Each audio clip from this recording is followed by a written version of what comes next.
Hello বন্ধুরা, আজকে নিয়ে আসছি আপনাদের মাঝে মালয়েশিয়া অসাধারণ একটা জায়গা, যেখানে দোকানের ভিতরে কাস্টমাররা নিজের হাতে চিংড়ি মাছ ধরে। এই অভিজ্ঞতা অন্যরকম, রিল্যাক্সিংও বলা যায়। আপনাদের জন্য পুরো ভিডিওটা করলাম, একটুও মিস করবেন না। এই জায়গাটা দেখতে অনেকটা সুইমিং পুলের মতো। মালয়েশিয়ার ভাষায় কলাম পাঞ্চিং কুডাং বলে থাকে। পানির রংটা খুব সুন্দর, হালকা নীল রঙের। এখানে চিংড়ি কিনে এনে এখানে রাখে, তারপর যখন লোকজন বেশি হয় তখন ছেড়ে যায়।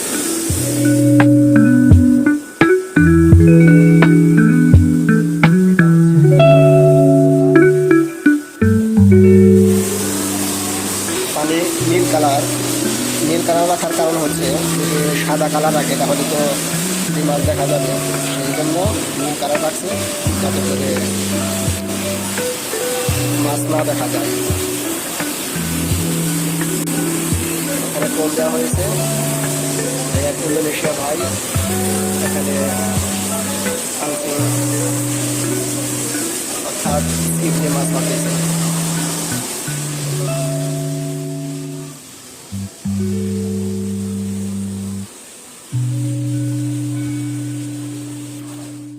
এক ঘন্টায় মাছ ধরতে এখানে লাগে মালাই রিঙ্গিত 18 টাকা।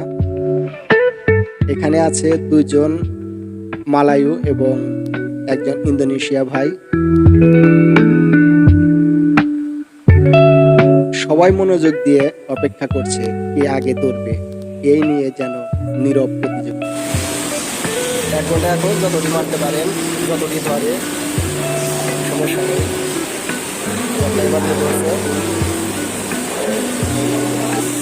হাউসটি প্রায় 25 ফুট লম্বা হবে, আর এখানে চওড়া আছে, এখানে এই পাশটাতে চওড়া আছে প্রায় 10 ফুট, আর ওইখানে একটু চাপসো, এখানে প্রায় 8 ফুটের মতো চওড়া আছে। যে কেউ এসে এখান থেকে মাছ ধরতে পারবেন। প্রতি ঘন্টায় 18 টাকা দিতে হবে। ওই আরেকটা ধরছে এইমাত্র, আরেকটা ধরছে এইমাত্র, যাই চিংড়ি মাছগুলো বড় বড়। এই দোকানটা শুধু মাছ ধরার জায়গা না, বরং প্রবাসী কর্মব্যস্ত জীবনের মাঝে একটু স্বস্তি পাওয়ার মুহূর্ত, চাপমুক্ত এক জায়গা বলা চলে।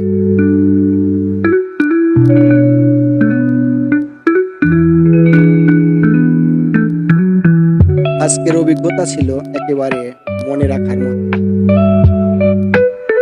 1 ঘন্টা সময় 18 রিঙ্গিত, আর তার বিনিময়ে শুধু চিংড়ি নয়, পেয়েছি অনেকটা আনন্দ, প্রশান্তি আর কিছু নতুন মানুষের সঙ্গে চমৎকার সময় কাটানোর সুযোগ।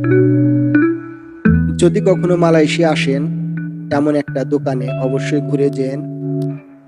নিজের হাতে মাছ ধরার স্বাদ না পেলে বুঝবে না এটা কতটা রোমাঞ্চকর।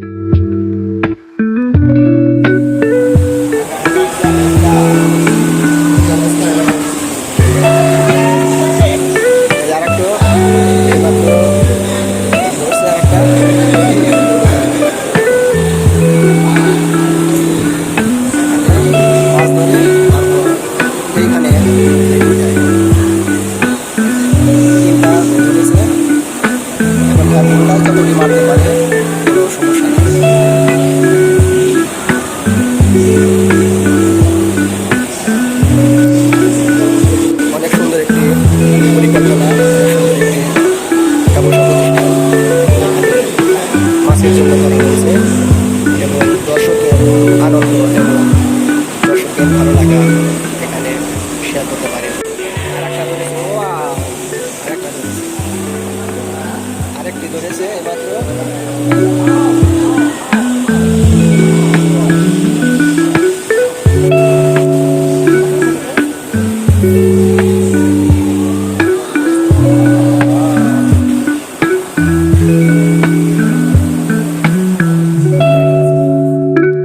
ভিডিওটা ভালো লাগলে অবশ্যই লাইক, কমেন্ট, শেয়ার করে মতামত জানাবেন আর চ্যানেলটা সাবস্ক্রাইব করে পাশে থাকবেন।